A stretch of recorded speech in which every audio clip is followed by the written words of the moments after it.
সাল্লাল্লাহু আলাইহি ওয়াসাল্লাম বলেন, কিয়ামতের দিন আমার সবচেয়ে নিকটবর্তী তোমাদের মধ্যে ওই ব্যক্তি হবে যে ব্যক্তি আমার উপর বেশি পরিমাণে দরুদ পড়বে। সুবহানাল্লাহ। রাসূলুল্লাহ বলেন, ইন্না আওলান নাস বি ইয়াউমাল কিয়ামাহ আকতারুহুম আলাইয়া সালাতান।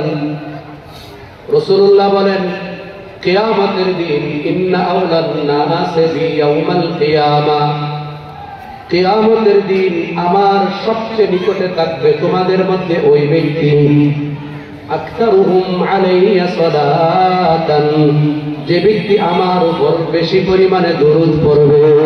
সুবহানাল্লাহ।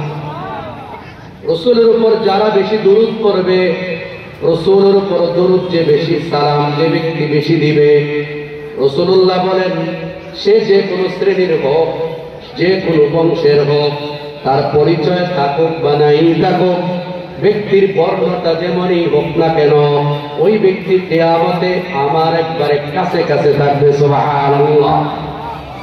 বলে আমাদের আল্লাহর রাসূলের কাছে থাকার জন্য একটা পদ্ধতি, এটা আরো অনেক পদ্ধতি আছে। একটা পদ্ধতি হলো রাসূলের উপর বেশি পরিমাণে দরুদ পড়া। পড়ব তো ইনশাআল্লাহ। আল্লাহ আমাদের কবুল করুন, সবাই বলি আমিন। আমিন। দোস্ত, আল্লাহর রাসূল সাল্লাল্লাহু আলাইহি ওয়াসাল্লাম দুনিয়াতে এমন একটা সময় এসেছিলেন যে সময়টা ছিল অশান্তির সময়। আমরা এটা ভালো করে জানি, সবাই বলি আইয়ামে জাহিলিয়া, অশান্তি আর ফাসাদ আর বিশৃঙ্খলা, সব দিকে শুধুমাত্র বিশৃঙ্খলা, অশৃঙ্খল, সব জায়গায় যায় ঝামেলায় ভরপুর।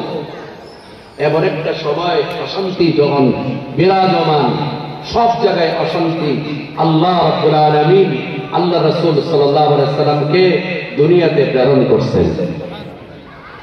রাসূলুল্লাহর বয়স যখন প্রায় 40, রাসূলুল্লাহ সাল্লাল্লাহু আলাইহি ওয়াসাল্লাম নবুয়ত প্রাপ্ত হইলেন। রাসূলুল্লাহ সাল্লাল্লাহু আলাইহি ওয়াসাল্লাম শান্তির বাহক হলেন। আল্লাহ কোরআনে কারীমে রাসূলের ব্যাপারে বলে দিলেন, ওয়া আরসালনাকা ইল্লা রাহমাতাল লিল আলামিন। নবী, আপনাকে আমি শুধুমাত্র আরবের শান্তির জন্য প্রেরণ করিনি, আপনাকে শুধু আমি মদিনার শান্তির জন্য প্রেরণ করিনি, আমি আপনাকে মিশর বা অন্য কোন দেশ, আরবের ক্রান্তি অন্য দেশের জন্য প্রেরণ করিনি, আমি আপনাকে প্রেরণ করেছি আলামিন,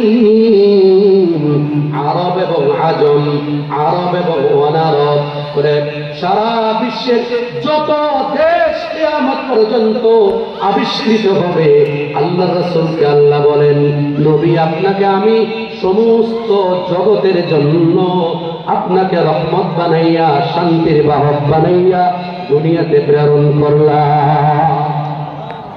রাসূলুল্লাহ শুধু আলামিন, এক আলমের জন্য শান্তির বাহক না।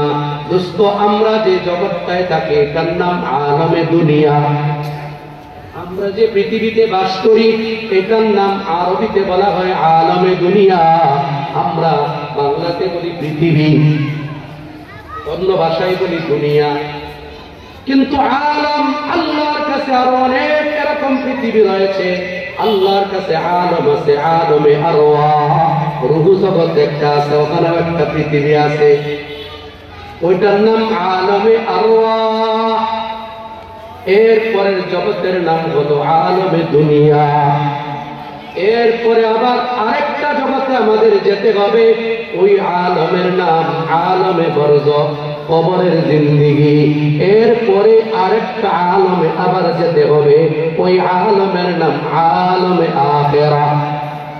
আল্লাহ বলেন, নবী, ওয়া মা আরসালনাকা ইল্লা রাহমাতাল লিল আলামিন। নবী, আপনাকে আমি প্রেরণ করেছি পুরা জগতের জন্য, যত জগৎ হতে পারে সব জগতেই আপনি শান্তির বাহক। সুবহানাল্লাহ।